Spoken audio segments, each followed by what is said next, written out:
All right, very warm welcome to you if you're watching our webinar. So end of season webinar, Unlock the Power of Your Contacts. My name is Mike Post. I'm one of four learning services consultants.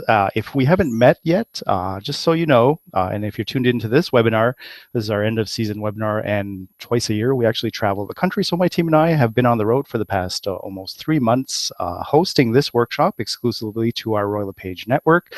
So today, in this webinar, I'll take up about 55 minutes, 60 minutes of your time.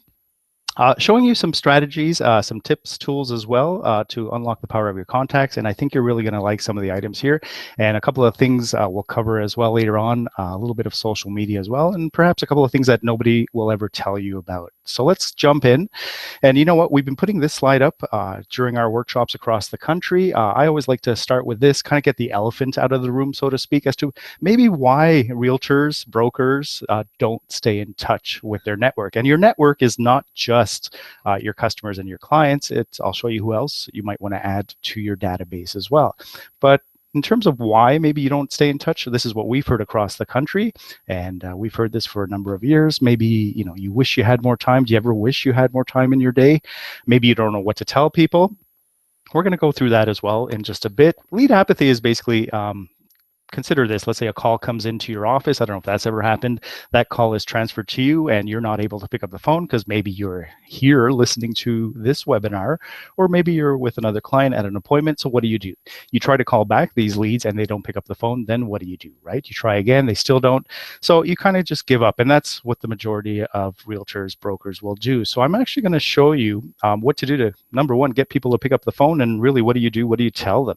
And then last but not least, if you don't have a system in place, this is not something we made up. It's a proven system. It's one of the best ways to run any business. You've heard it before, repeat referral business, right? And it works in any demographic, any market. So whether you're comfortable with sending out emails, phone calls, I don't know if you text a lot back and forth. I know most realtors do, brokers as well. So I'll actually give you a quick little one-liner text message that will get people to reply. I'm going to show you that a little bit later on. And again, if you're doing any advertising, whether it's print or even on social media, we'll jump into that a little bit. And I told you I want to show you some tricks, hacks, if you want to call them, on Facebook. If you ever decide to, and again, I'm not here to convince you to put ads, but if ever you do decide to put an ad on Facebook, or maybe you're running some now, I'll show you some things that nobody's ever going to tell you about. Okay, so we'll cover that as well.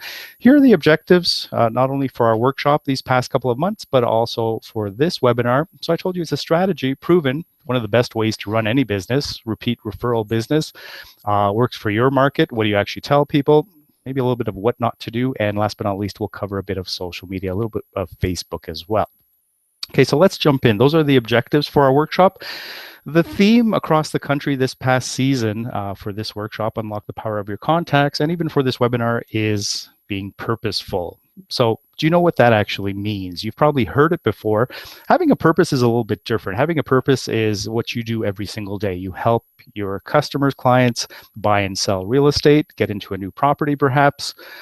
But what does this actually mean? Having a goal, perhaps you want to earn X amount of dollars by the end of the year. That's a goal, a little bit different. But what does purposeful actually mean? So if you're not sure, and it's really one of the best ways to run any business, it's how you should approach your business as well, regardless of if it's real estate or something else. Here, I'll give you this example in terms of just to sum up what purposeful means. So have a look at this. This is actually an ad that came out during one of the worst hurricanes, and we've heard it in the past few months, this past fall even, last season, especially along the eastern seaboard. They usually get hit pretty hard. But one of the worst hurricanes that ever happened was in 2012, and it was Hurricane Sandy. So have a look at this. Let's say you're in the middle of a hurricane. You're sitting on your roof. Your basement's flooded. Maybe you're one of the lucky ones still trying to survive, but you still have access to maybe email or even social media, and you see one of these ads pop in, coming from The Gap, which is really Urban Outfitters, American Apparel.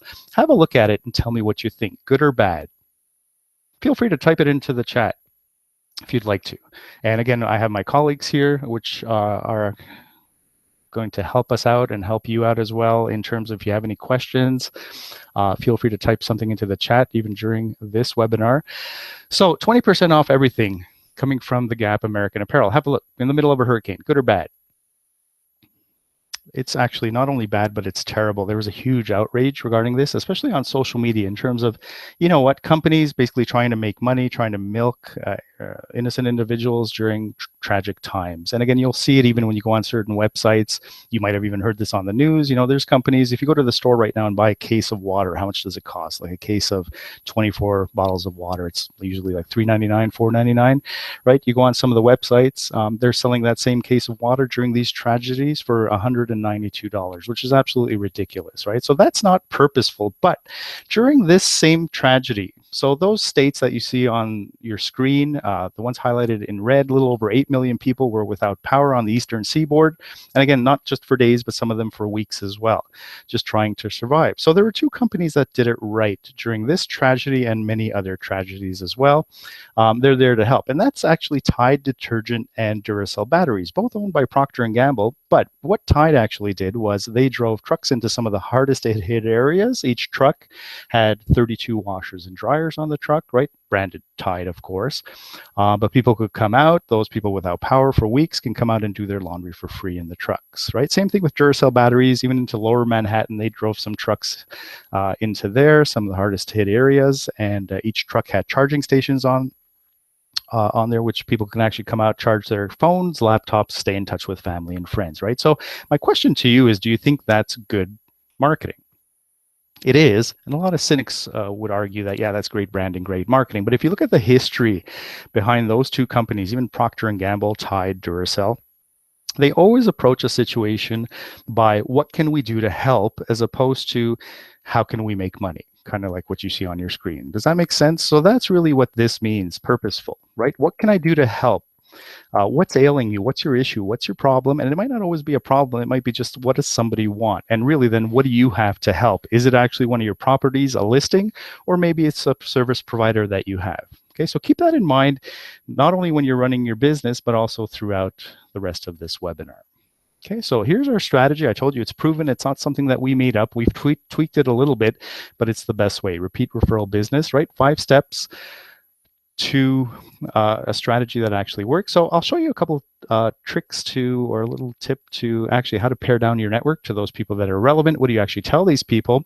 How do you set yourself apart, more importantly, not only in your community, but even other realtors across the country? You're in one of the most competitive industries out there. You know that.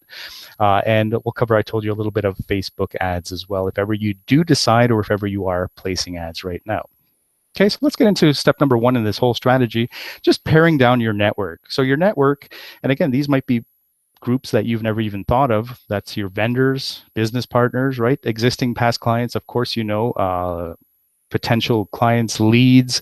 I'll show you who this gang of 3 people are, and also we'll talk about who this network of 90 people is. So let's get into number 1. And again, if you downloaded the workbook, you'll see it in the chat as well. If you haven't downloaded, you can, and you can rewatch this later on as well. But what we've been doing across the country in our workshops is give you a minute to basically jot down a couple of vendors that you deal with right now in your community. Okay, and again, your vendors don't have to always be real estate related. It doesn't have to be mortgage brokers, lawyers. Your vendors can be complete list of, it could be cleaning services, daycare services, dry cleaners, optometrists if you want to, garage door repair, landscaping companies, movers, etc. The list goes on and on. So really, with this step, you're writing down a couple of names of vendors that you've already worked with, right? Or even perhaps businesses that you'd like to deal with in the future. And again, remember, it doesn't always have to be regarding real estate. Okay, number 2 on this list, again, still step 1 in our strategy, are your current and past customers. So when you have a chance, take a minute and write down some customers, clients that perhaps you're working with right now, or even customers that you've worked with in the past. And I've been telling realtors, brokers, anyone new in the business, if you don't have anybody established yet in your network, you haven't worked with anybody yet, you can always jot down or write down the name of somebody that you're considering working with, somebody who's maybe mentioned that they want to use your services. Okay, so that's number 2.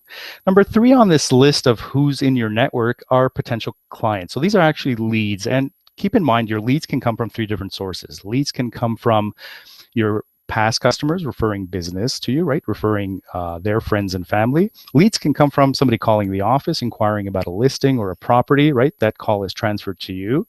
That's a lead. And leads can actually come from your existing clients who are looking to buy or sell again. Yeah, I know that might actually be part of the previous group that we talked about, past customers, but those individuals are technically leads as well. So you want to stay in touch with them. I mean, that's the whole purpose of this strategy. So remember, even your past customers, do you know what the average time is or time frame for somebody to buy or sell again? Okay, if you do, you can always type it into the chat and share that with everyone else who's actually on this webinar. But the average time frame across the country, 3 to 5 years, right? Might be a little bit more, a little bit less. Okay, but keep that in mind. Those are actually potential leads as well.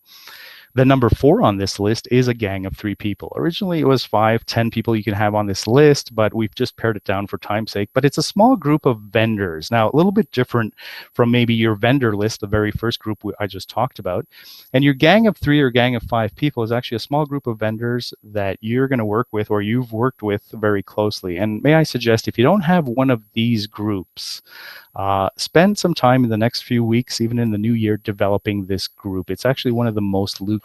And what I mean by this is it's a small group of vendors who cater to the same demographic that you do, but you're not competing against each other because it's different services, right? So here, I'll give you an example. If you have a contractor that you deal with, that you know very well, you meet maybe every week, every other week.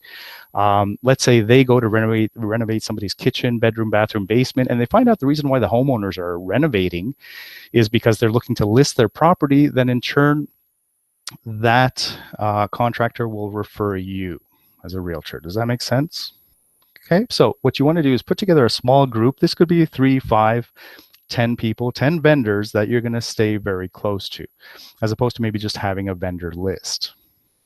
Okay, and then last but not least on this list are or is a network of 90 individuals.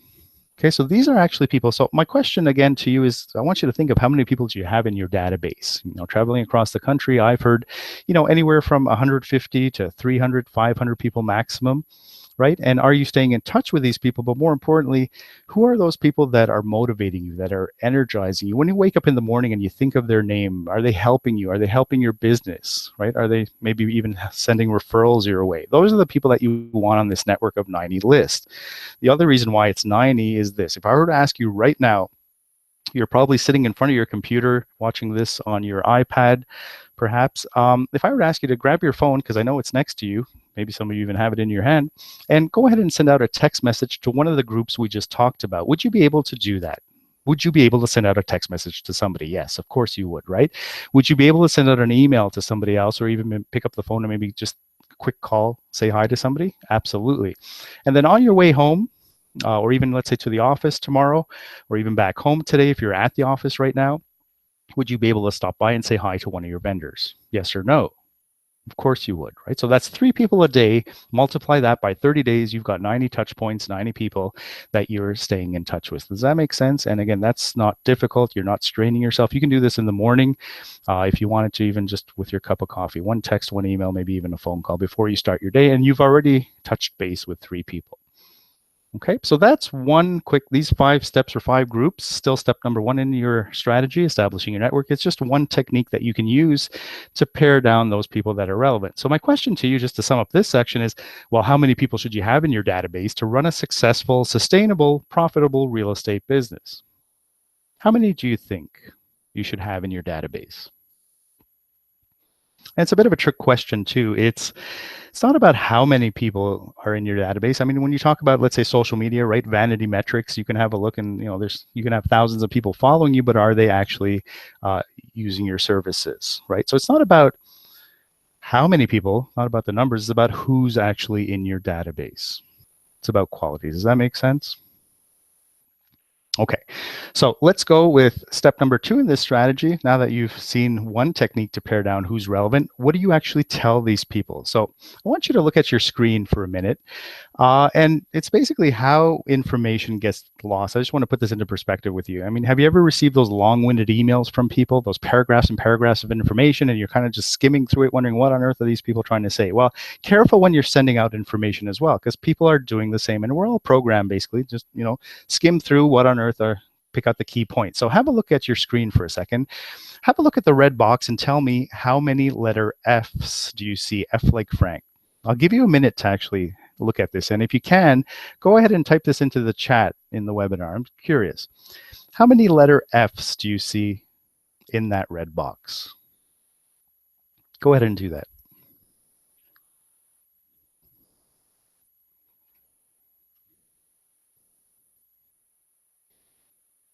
Okay, give you a couple seconds.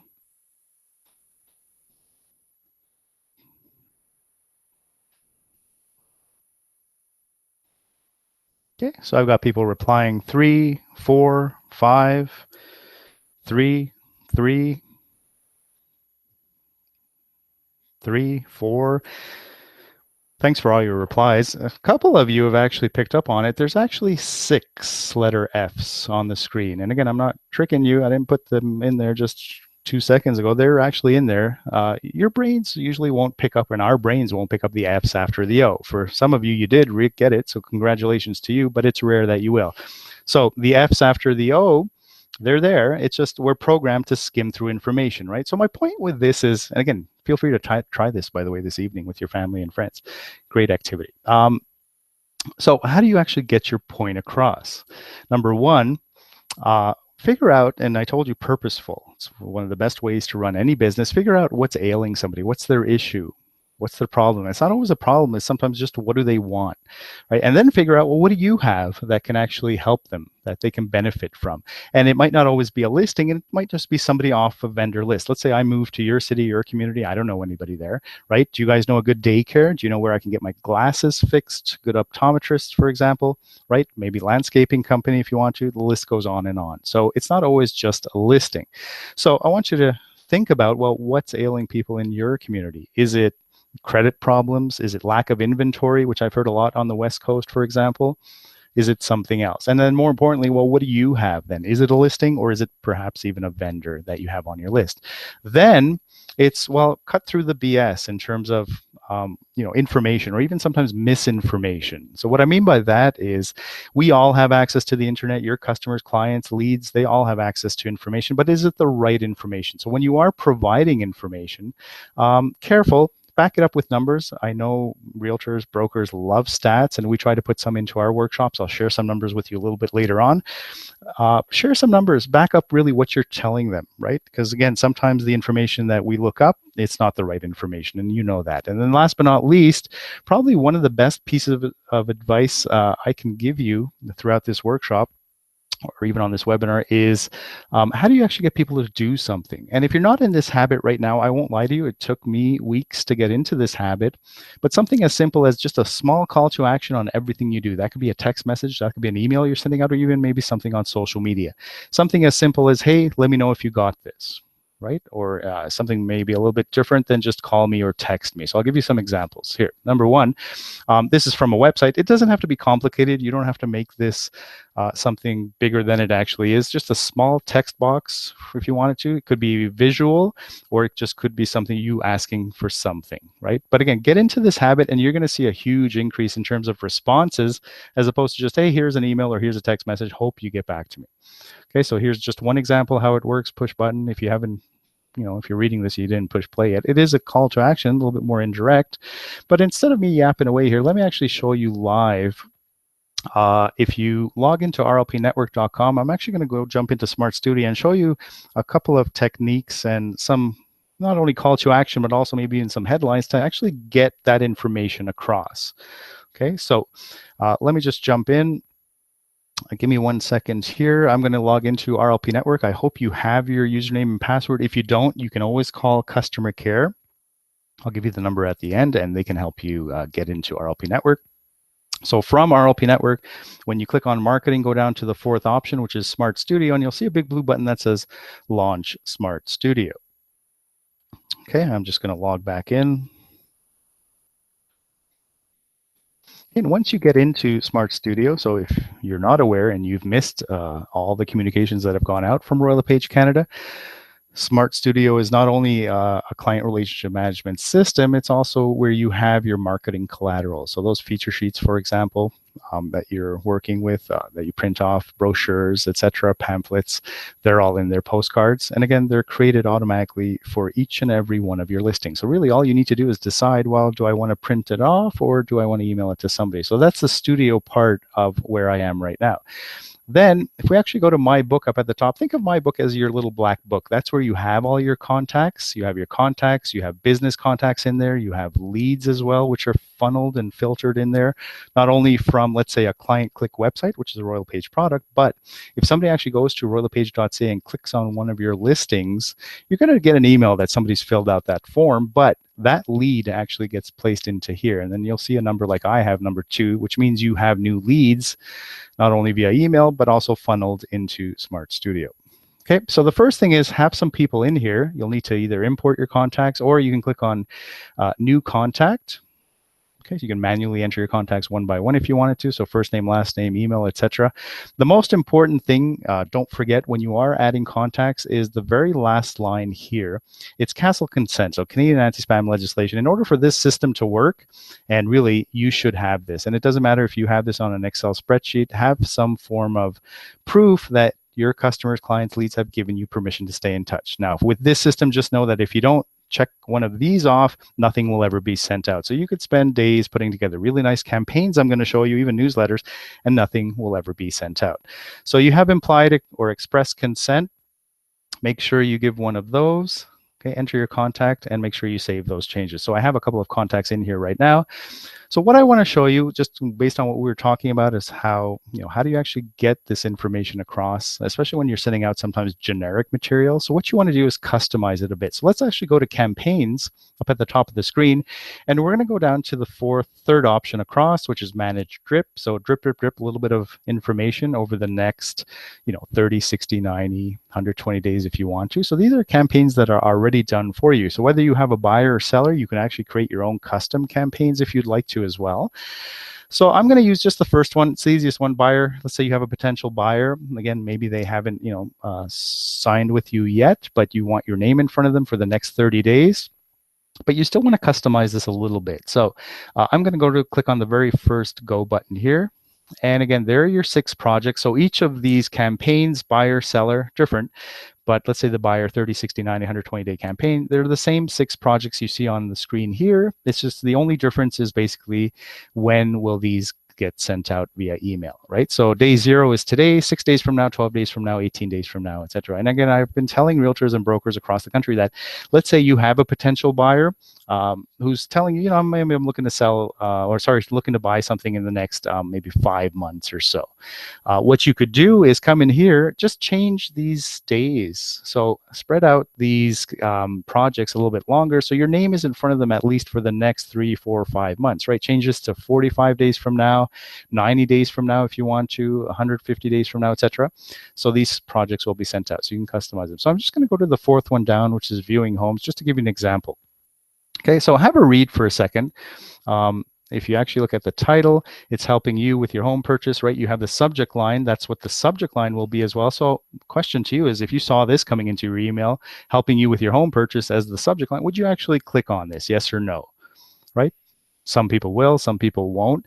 And I'll show you there's a more engaging way as well if you wanted to customize this a little bit. If you scroll down, right, there's 7 pieces of information that's already there. There's nothing you need to do with that. Just a couple of pieces of information in terms of if somebody's looking to buy, right, what to look out for. Obviously, water damage in the home, noise levels, neighborhood homes, heating, cooling system, etc. And more importantly, your name is down there at the bottom of the screen. And you also have an unsubscribe button or option on every single project. Now, let me go back up to the top. So here are 7 things here. So originally, the subject line was helping you with your home purchase.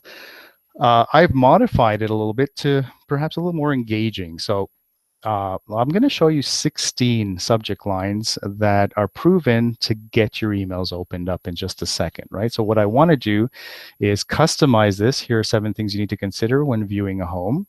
Okay, let me go back and actually show you. What I actually urge you to do is change those subject lines to any one of these. And again, not only on the campaigns, but even when you're sending out emails, right? So these are taken from some of the biggest tracking websites online. Okay, co-schedule, digital marketer, we use that a lot in terms of, something as simple as when's the best time to post. Well, they also tell you what are people clicking on. So have a read for a second and take one of these and incorporate them into your not only campaigns, but even emails that you're sending out. Okay, so have a look and have a read for just a second. So 21 ways, for example, the second one down on the left-hand side, 5 reasons why you should consider buying or selling right now, right? Yeah, your first 3 steps to listing your home, 5 answers to the most frequently asked questions my customers ask me. So there's a couple things, psychology behind this in terms of, well, why are there numbers, more importantly, odd numbers in most of these subject lines? And the psychology behind it is an odd number will generate anywhere from 15 to 20% more clicks on what you're sending out. So I know, yeah, that's another thing that you need to remember and consider.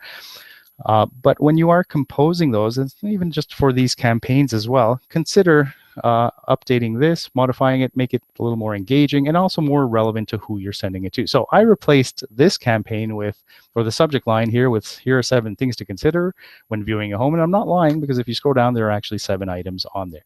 Then in the middle of your screen, just underneath the photo, there'll be an enter text or edit your text here box. If you click on it, you don't have to enter anything. You can send this out as is if you want to, but I've updated this a little bit. So personalizing it a little bit more than just the way it was originally presented.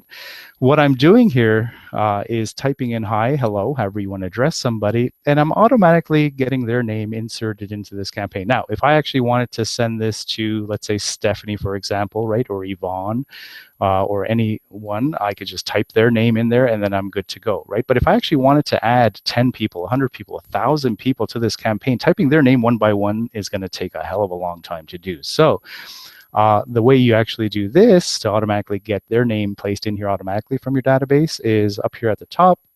You'll see formatting options. You click on the first P. It's a placeholder, and you only have 2 options, first name, last name. I'm just going to choose first name and click OK, and that'll actually be placed here in yellow, and you'll see something similar to what you have on the screen. So hi first name or hello first name, so you don't have to worry about addressing somebody in this campaign. Then really what I'm doing is just one example of a little bit of personalization. Again, it's a buyer campaign, so I'm sending this individual, whoever I add to this campaign, a little bit of information on a vendor that I work with closely. It's obviously a buyer campaign, so it will be a home inspector in this case, right? Now, another little trick that you can do is, if I were to put in the website or contact information of this vendor, again, it could be somebody off the vendor list that we talked about just a few minutes ago.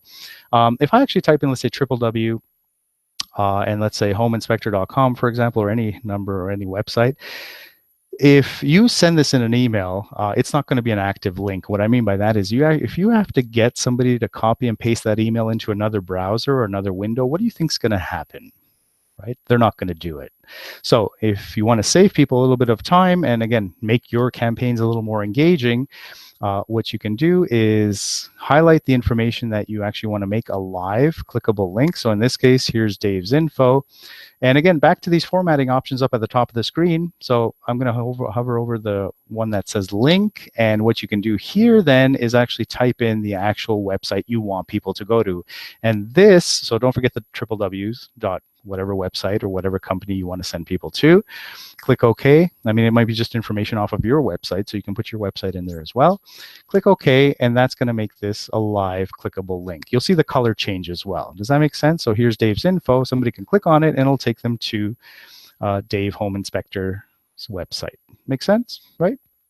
And again, a quick little call to action. It doesn't seem like much, but again, you'll see a huge, again, when I email offices confirming our workshops, I put something like this at the bottom of every single email. Just let me know if you received this. That's all. It's a quick call to action, a little bit more indirect, but I've seen a huge spike in terms of how many people get back to me. Okay, then once you're happy with that, you can scroll down to the bottom, click on done. You're back here. If you want to send yourself a test message, that's what these buttons here on the right-hand side do. This will send you a quick test message in the next few seconds into your inbox. You can see what this looks like before you actually send it out to anybody. Okay, and if you're happy with this, so you can go back and customize basically the other 5 campaigns as well, or the other 5 projects in this campaign. Okay, once you click on done, the only thing missing from this is what? So what's missing? Obviously people, somebody to send this to. So I'll find that here underneath the go button in the assign or just underneath the assign column. I'll click on go, add contacts.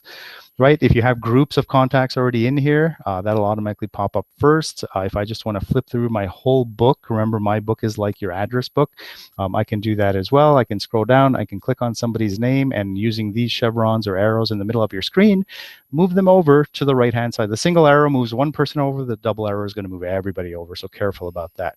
Okay, so you can move one person, you can move 100, you can move 1,000 people over if you want to. So anybody in the right-hand side box here will be receiving my 30-day buyer campaign. I'm going to click on save. And one of the most important features here is this step. So make sure you have a check mark underneath CASL consent. Remember I told you what CASL, Canadian Anti-Spam Legislation. Basically, just make sure you have permission. If you have an X there, that means you haven't checked off CASL consent underneath the contact info in my book, and nothing will ever be sent out. Okay, so you'll need to go back and update the record. Or contact who you want to send this to. Just make sure you have permission. Okay, and click on close, and we're good to go with that. Click on done. Okay, so that's basically one of the campaigns that you can send out. One of the drip campaigns. You've got buyer seller ones, and you can also create custom ones as well. Okay, and again, don't forget, here are your subject lines. Use these across all your marketing. Whenever you're typing an email to somebody, try using one of these, make them a little more engaging, and they work for social media posts as well. Okay, so next, step number 3 in this strategy is stand out. How do you set yourself apart from every other realtor, not only in your office, but even across the country? Okay, so have a look at these two headlines for a second. Let's say you saw this, an ad copy. This could be in a local newspaper if you want to. Maybe it's an ad running on social media, on Facebook. Have a look and tell me, which one do you think is better? So I'll give you a second to actually type in. Those of you that are typing into the chat, go ahead and type in, which one do you think is better, A or B? The only difference is the headline at the bottom of each of these ads.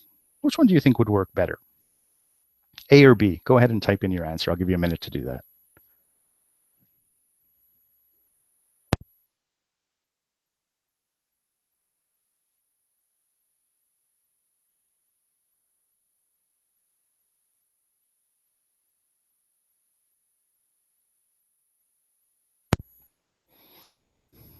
Okay, so Adriana saying left-hand side, so headline A. A couple of you saying headline B. Jennifer saying B as well. More personalized, B. B. A lot of you saying B. So have a look. If you remember what I was mentioning earlier on, is one of the biggest things, you're right, and Daniel actually kind of picked up on it, right? There's a call to action on headline A, just on the bottom. So call me today is actually a call to action. But if you look at B, you're right. For some of you, maybe it's a little bit more customized to your area. But if you want the correct answer, they're both terrible ads. So what's wrong with them? If I were to ask you, well, could I make any one of these ads about any other realtor in your office? What would you reply? Yes or no? Right? Absolutely. So buying or selling your home on the left-hand side, call me today, could apply to not only you, but perhaps your whole office. And then headline B, same thing, right? Experienced real estate services for your city, your area, your neighborhood. Would it apply to any other realtor in your office? Absolutely, right? So this isn't setting yourself apart. You're not standing out with this. If you want, you can fluff these up a little bit. Buying your home today, we can change that to, building dreams, for example, in Georgetown, in Victoria, one home at a time.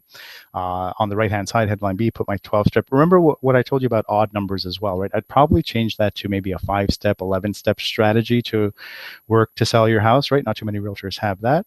Okay, so a little bit better, but still, one of the second best piece of advice I can give you in this webinar is, apart from a call to action, ask yourself, whenever you're putting together ad copy, especially even if you're paying for it, if you can make it about 5 other realtors in your office, then you need to go back and revamp it a little bit. Does that make sense? Okay, so always ask your question, well, would this apply to somebody else working in my office? Yes or no?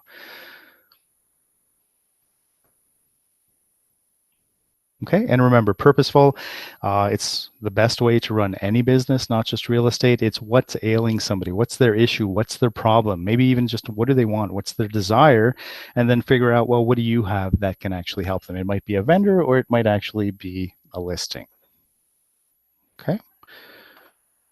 So that's basically one item in terms of one item to keep in mind when you're sending out information. But then also remember this. So here's another thing to add to your agenda or when you're marketing is, well, when's the best time to send out information? Okay, so again, these are taken from some of the biggest tracking websites. It's tracking websites across the internet. It's not something that we made up, but when is the best time to send something? That's my question to you in terms of, let's say, even an email, right? What's going to get you more engagement? And if you're interested, keep this in mind when you're sending out information. So Tuesdays, Wednesdays, and Thursdays is the best day to send out information. Okay, now if you have to pick 2 days out of the week, pick Tuesdays and Thursdays. And if you want to dive a little bit deeper into numbers, I got stats for days for you. Well, when's the best time to send out on Tuesday, Wednesday, and Thursday? Okay, and if you have downloaded the workbook, for example, best time, 6 o'clock in the morning, 10 o'clock, coffee break time usually, a little bit after 2 o'clock. So when you come back from lunch, I figure a lot of people working in an office environment, that's when social media usually spikes as well in afternoon, late afternoon. You get that sugar crash, right? People going online, and also maybe before retiring for the evening around 8 o'clock. So question to you is, why 6 o'clock in the morning though? Right? Have you ever reached for your phone while you're still in bed? A lot of people do, right? So you'll be, if you're sending out a late email or even an early email, you'll be at the top of the list. And again, that's your point with this is keep in mind, well, you'll get to know your demographic. You'll get to know, when you're emailing somebody, when are they actually around? When do they read their emails? Okay, and again, the point is to actually get these emails read and the information that you're sending out. Okay, so keep that in mind. You don't have to necessarily go by this, but like I said, you know your demographic best. Okay, but keep these in mind as well. So that's sending information. What about receiving information? So I want to share this with you in terms of, well, lead response time. All right, so we'll take a scenario. If somebody calls the office or your office, for example, let's say that call is transferred to you. You can't pick up the phone because you're watching a webinar or you're perhaps at an appointment, then how quickly should you reply or get back to these leads? Okay, so how many minutes do you think you have? And it is minutes, yes, in this case. So 5 minutes if you're interested. Now, what I was a little bit surprised when we were actually doing research for this webinar was 5 minutes in terms of replying. After 5 minutes, that number decreases drastically. And again, it's not just by a couple of percent, it's 400% decrease. And what I mean by decrease is a decrease in terms of ability to convert those customers, converting not necessarily into a paycheck, but converting into you speaking with them and perhaps even meeting with them. So keep that in mind. That's a huge number. So you have 5 minutes, sometimes even a little bit less. Because again, if you're not picking up the phone or you're not getting back to them, what do you think is happening? I guarantee you somebody else will be. Okay, makes sense? Then I want to share this with you as well in terms of conversion rates. So have a look at the graph on the bottom, the gray graph. Okay. On the bottom of your screen, question to you, and I kind of veered to this when it in the very beginning of this presentation in terms of, well, lead apathy. If you get a call from the office, you're not able to answer the phone right away. What do? Right? You try calling back a lead and let's say they never pick up the phone. Then what do you do again? Well, maybe you'll text them, leave them a voicemail, try to call them back once again, and they still don't pick up the phone. Then what do? Right? And if you look at the gray graph, well, this is what perhaps not only you, but people in your office and even across the country, even across North America in terms of realtors, what they do. So 1 or 2 calls, that's basically on the bottom there, the gray graph, 1 or 2 calls, and then you'll say basically, oh, this didn't work out, I'm not even going to bother with this. So if you have a look at when does the conversion actually happen, so that's the graph or the red bar up at the top of your screen. So have a look, how many calls minimum do you need to make when it comes to, let's say, a new lead in order to actually reach these leads, especially when they don't pick up the phone the first 1 or 2 times. Have a look. And this is probably going to be your biggest challenge if you're watching this webinar is, and if you're not already in this habit, and again, maybe you're a little bit more introverted, right? You don't want to seem like you're bothering anybody. You don't want to be a nuisance. People might have this perception of realtors, right? Well, get out of your comfort zone because nobody else is doing it. Have a look. It's 5 to 6 calls. So that's the red graph up at the top, and in the blue section, minimum 5 to 6 calls in order to reach these leads. And again, everything that I'm sharing with you, we've tested out. We've worked with other realtors as well, and it's absolutely true. And it's what was nice is I was traveling on the East Coast this past season, again hosting this workshop, and I had a couple of realtors back me up on this. And you know what? You never know what's going on in somebody's life until you actually speak to them, right? So don't assume anything. Now, and what I mean by that is, maybe somebody travels for work like we do, for example. Maybe you're traveling for work, you can't pick up the phone. Maybe somebody had to leave, there was a family emergency, etc. So until you actually reach somebody on the phone telling you that, what, sorry, I'm not interested, or telling you that, thanks for calling me back, I'm so sorry I was busy, you don't know. So don't assume. And yeah, you're right, like how long do you actually take to make all these calls, right? And I'm not saying 5 minutes because that's kind of creepy, making 6 calls in 5 minutes, right? But maybe your initial call, you'll leave a message, and if they still don't go back to you, I mean, spread this out over a couple of days and try to reach them the same time that perhaps they reached out to you. Okay, makes sense? So keep that in mind. All right, and I promised you also a quick little text message or even an email if you wanted to send this out. In terms of send this here, I'll give you a little challenge. Send this to 3 people if you want to today. And again, don't be maybe somebody you haven't touched base with in a while. Send this to 3 people. You can text them, you can email them. The best day probably to send this out would be maybe a Thursday or Friday just before the weekend. I had somebody in one of my workshops ask me, well, why on earth would I send this out? Well, maybe you're busy this weekend. Maybe you're going away. Maybe you have open houses. Send this out to 3 people, and I challenge you, and I guarantee you, if not all 3, 1 out of the 3 minimum will get back to you. So while you have campaigns going out, for example, newsletters, etc., you also are basically just jumping in, interjecting with something a little bit more personal, checking in to see if you need anything from me today. That's it. There's no ulterior motive here. There's nothing behind it. Just checking in. I mean, what's the worst thing that can happen? Somebody's going to get back to you with this long-winded list, right? Okay, but that's not a bad problem to have. So try sending this out, text, email. Okay, and I guarantee you they will get back to you, just checking in. All right. So that brings me then to newsletters. I can jump in. Let's just have a quick look at time. Okay, let me just quickly show you custom newsletters. We do have, I'm going to direct you afterwards to one of our webinars that we already have recorded, so you can watch this again. But let me just show you quickly in terms of newsletters, and I think you're going to like this if you haven't tinkered or played around with these yet. Same place we were earlier on, up in campaigns. So this is in Smart Studio, RLP Network. Go to Smart Studio, click on campaigns, then we'll go to the 4th option this time, as opposed to the drip email, we'll go to manage newsletters. Let me just show you this one quickly. So on the screen, you'll actually see if you click on the top drop down, you'll see 4 different newsletters. So the first 3, the only difference between the first 3 is really the color scheme behind them. So this applies also to the feature sheets and brochures, the listing kits that you'll find underneath the studio section. So Canada's Real Estate Company is what we do in Snapshot.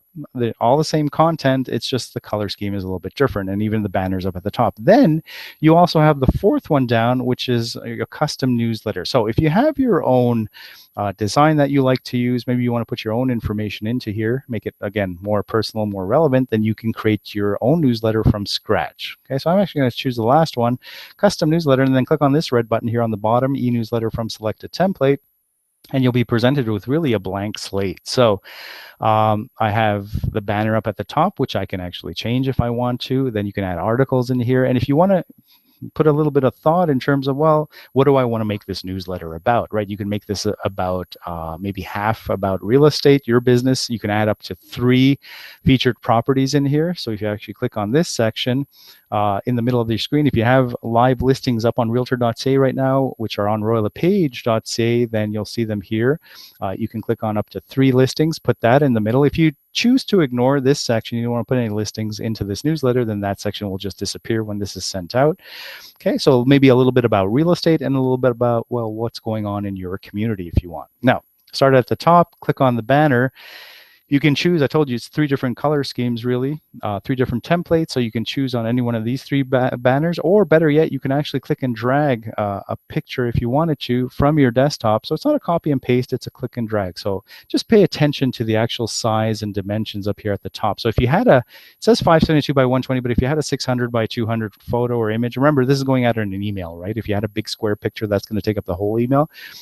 So you could choose any one of these, click and drag. If you had a more banner sized picture, something of your community, a picture that you've taken, then you can easily click and drag. Save it on your desktop. That's the easiest. And then basically drag it in here, and then you can have your banner. I'm just going to choose one of these from the top. Then you can add your own article in here as well. I'm going to click on the first article, and you can add as many articles as you want to, right? So if I have a little bit of information, something interesting in your community, you can add that information in here. Okay, and again, if you're not sure what to put, you don't have to spend too much time on this. Just once you look up, go to your local paper if you wanted to online, see if there's any festivals, events, communities. Maybe you have a new vendor in your area that you want to let people know about. You can do that as well, and kind of copy and paste that information in here. And the same thing in here. Again, you can have as many articles in this newsletter as you want to. So really copy and paste if you wanted to. You can also copy and paste photos in here if you'd like to. And again, your contact information along with that unsubscribe option is already there. Okay, so that's not too difficult, really. And again, remember, when you are actually adding information that's not yours, let's say you've copied another picture into this paragraph or article section, or even another article, you can copy and paste it, but also make sure that you source it. So what I mean by that is just type in the word source at the bottom of this paragraph as to where you actually took this information. You might have seen it on my PowerPoint as well, right? When we're referencing information. Okay, so then scroll down to the bottom of the screen. You can preview it, and the only thing missing again from this one is, well, who do I actually want to send it to? So I'll click on that delivery button on the bottom of the screen. And remember, when's the best day to send out information? Tuesday, Wednesdays, Thursdays, right? So I would choose perhaps Thursday, I think would be best, even a Tuesday if you wanted to. And the only thing missing is add contacts. And it's the same process. If you have groups in my book, they'll pop up automatically. If you switch this to any, you can do a search by name as well. I'll choose Dave once again, move him over to the right-hand side, and whoever's here, whether it's 1 person, 10 people, or even 100 people, will receive my newsletter. And remember, these newsletters come out 4 times a year. So if you already want to just create the ones out of the 3 templates that I showed you earlier on, you can just, click and add some people to it, and it's done. I mean, how long is that going to take you? 4 or 5 minutes? And then your newsletter, your email marketing is done for the next 3 months. So remember, these newsletters come out 4 times a year at the beginning of each season. The winter one is already out, and you'll have a spring one and a summer one coming out next year as well. Okay, or you can create your own custom one. So we'll click on save. Okay, I'm just going to save. I'm going to remember CASL consent, most important. Make sure you have permission in my book to send information. Otherwise, nothing's ever going to be sent out.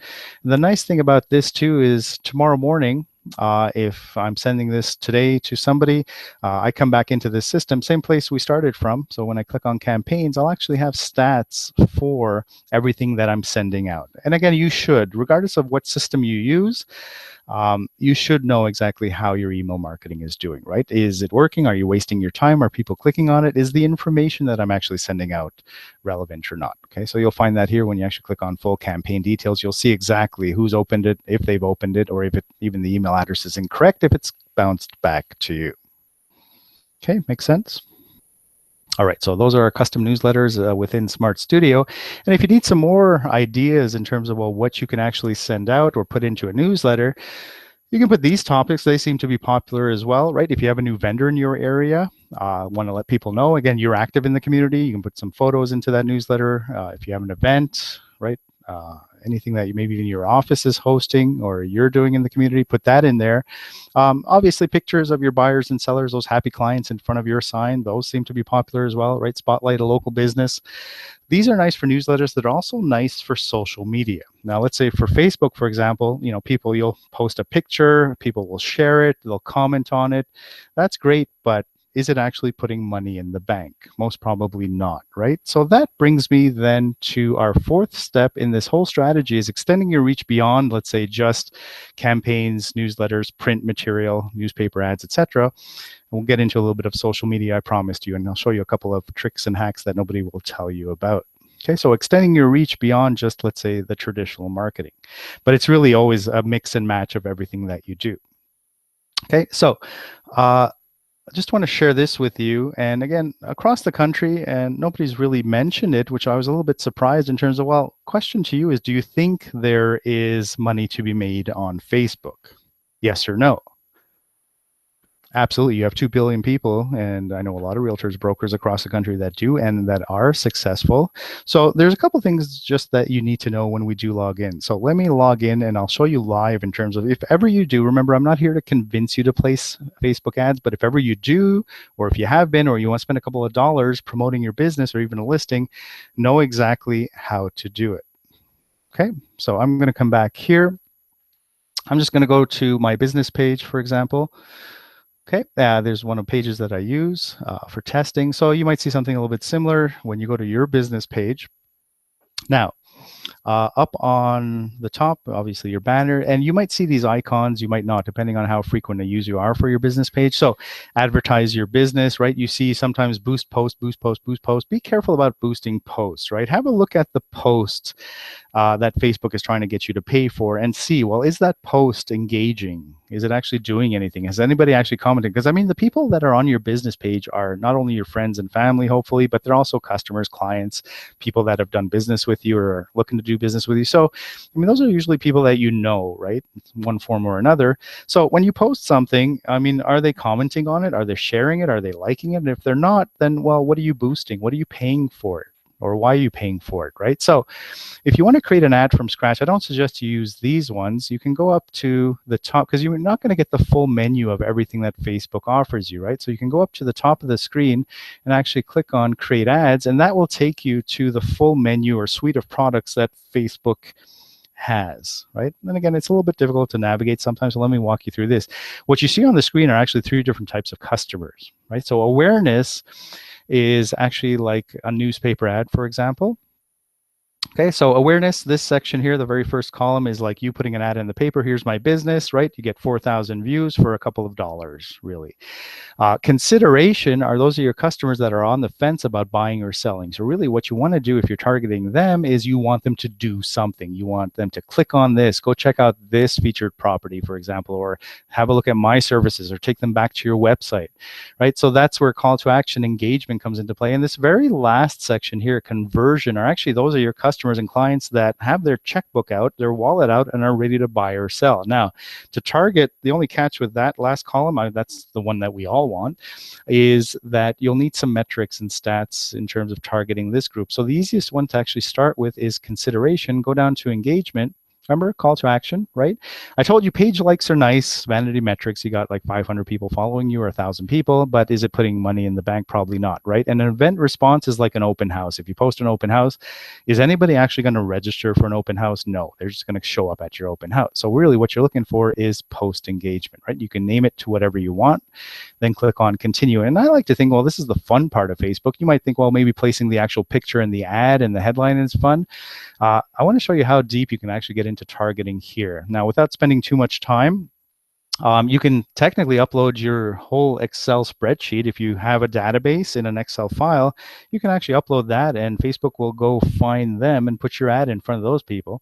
That's up here at the top, but let me scroll down here. So if I actually want to target, first I'm going to take Canada out of here, right? And I'll give you an example, and I'll use for sale by owners. I want you to think like, you know, going to the office or going to the store in the past couple of days, did you drive by any FSBOs, any for sale by owners, right? And the next time you do, let's say you're driving by, stop and write down the address. Okay, so I'll give you an example. You can target buyers, for example, if you have an open house, those nosy neighbors, right? You can target a whole area demographic, but you can target by address. And I'm just going to use for sale by owners as an example. So let's say I'd like to target, you know, I saw somebody close to this address here, for sale by owner, right?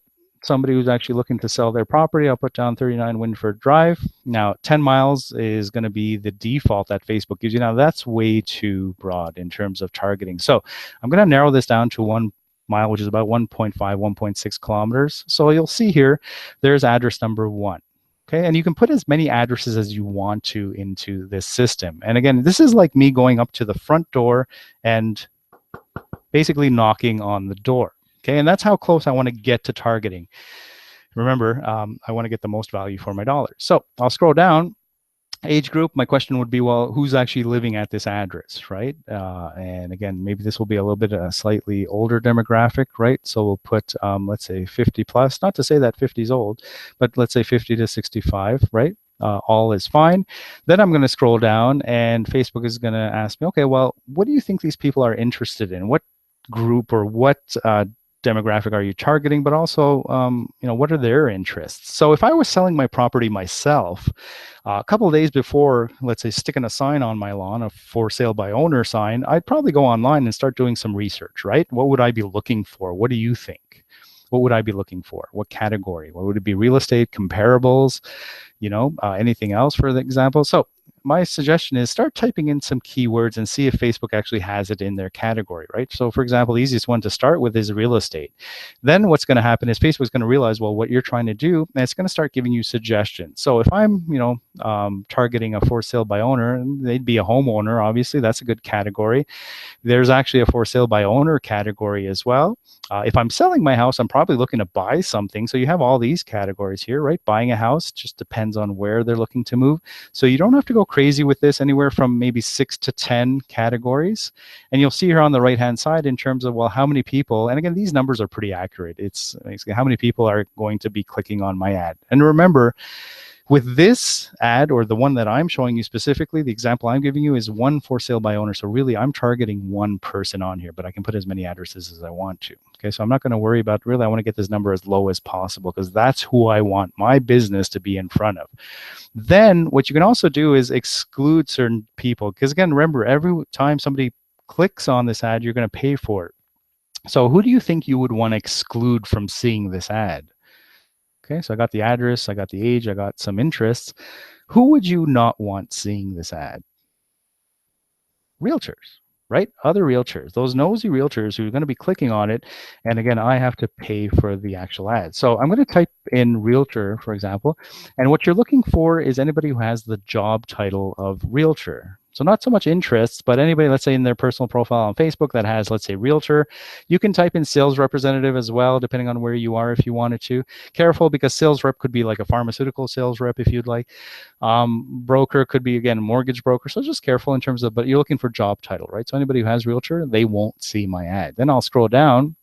And again, my suggestion to you is never let Facebook automatically place your ads. And the reason why is they don't do a good job. That part of the platform hasn't been tweaked enough yet. So tell Facebook where you actually want your ad to pop up. Now, you might think, okay, well, look at this, Facebook, Instagram, Audience Network, all that, right? The more places my ad actually pops up, the better. But remember, I'm targeting one specific address, one person, or maybe just a bunch of addresses, right? So what I would suggest is never put your ad on both platforms, either Facebook or Instagram. Facebook owns Instagram, right? So I'm actually going to uncheck Instagram. The reason why is, again, Instagram is a completely different platform. It's a different demographic, right? Different algorithm that they actually use. And you might not be reaching the right people. But again, you can either place ads on Instagram or on Facebook, right? Facebook on the right-hand side, in mobile, that's all fine. Okay, so one or the other, just keep that in mind. Then I'm going to scroll down and decide, well, okay, well, how much do I actually want to spend on this ad? So, I mean, for something as simple as, the price of, let's say, a Starbucks latte, $5, $6, right? $6 a day. You can start there. You don't have to go crazy, and then decide, okay, well, how long do I actually want to run this ad? So I'll give you an example. Today, the date of the recording, December the 13th. So I'd probably run this for maybe a week, right? I'll have some good numbers by next week, the 20th. So 7 days times $6, that's $42. That's not too bad. Now, here's the problem. Today, again, as soon as I click on continue and I place my ad, within the next 10 minutes, Facebook's going to start charging me, right? My ads will start running. Today, I'll probably end up spending maybe $2, $3 maximum tomorrow, and you'll see this on the stats and metrics.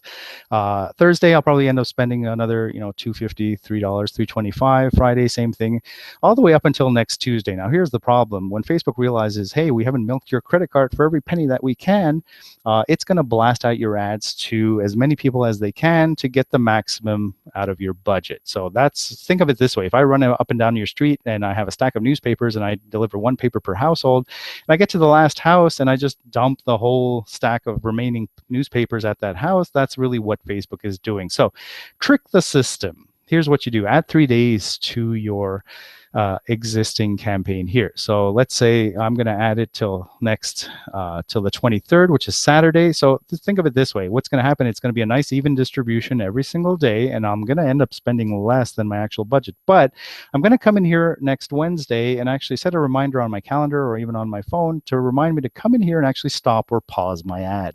So I'm not going to go spend more, but Facebook still thinks I have 3 extra days. And it'll still be a nice even distribution, as opposed to them just blasting it out the last day, try to get as many people off my credit card as possible. Does that make sense? Okay.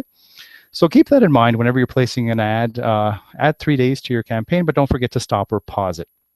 Okay, then basically I'm just going to click on continue, and you kind of get into the fun part of placing your ad is, well, what type of ad do I actually want to put? And again, this is like a whole other webinar, which we'll probably do in the coming months for you, right? What type of ad, and headlines, there's a whole psychology behind the colors. But again, just remember, when you're placing ads, you can place a single picture, right? Video will still generate you more views, and it'll be blasted out more by Facebook. And what I mean by that, Facebook is still trying to compete against the YouTubes of the world, right? So they're still going to promote video more than a single. That doesn't mean that you can't put a single picture on here, right?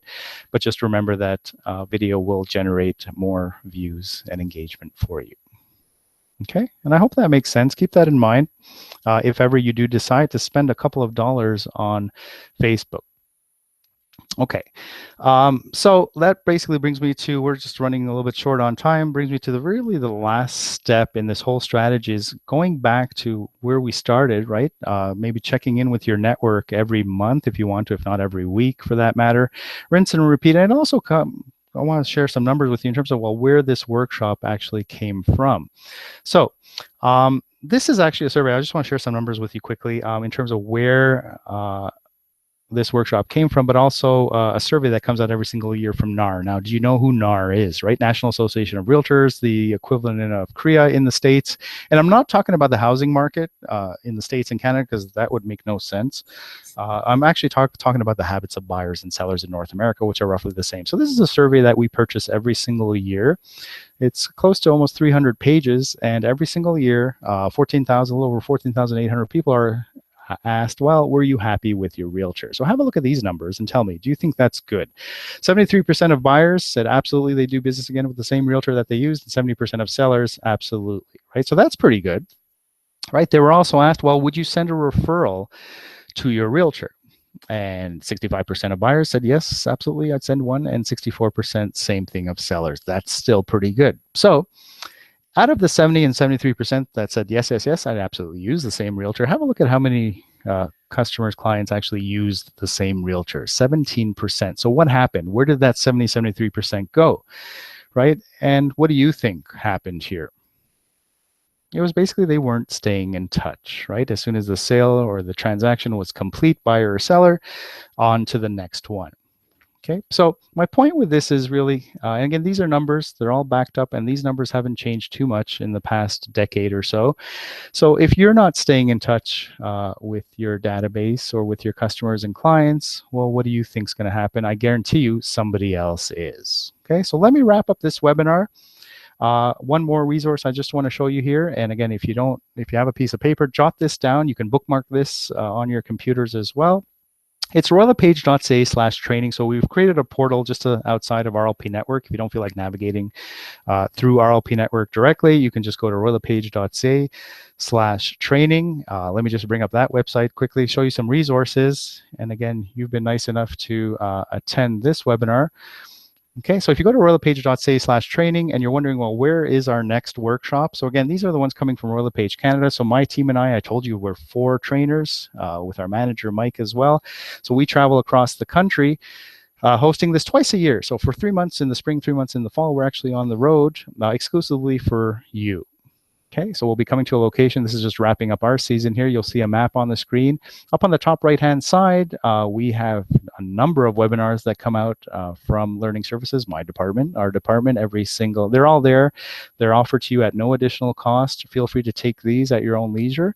If you do miss any of the live webinars that Royal LePage Canada, I know there's a webinar every other day. Basically, you can take one from your board if you wanted to. You can even take these ones. But if you do miss them, especially, let's say, throughout the next couple of weeks or months, if you click on this bottom section here, webinar recordings, it will log you back in. Let me just log back into RLP Network, and then you can kind of scroll through here and everything, all the live webinars. And we always try to invite industry experts every single month, right? So whether it's Buffini, Chris Leader, or even Richard Robbins, for some of the industry experts that have been in the business for a while, I guarantee you'll get at least one thing out of each webinar.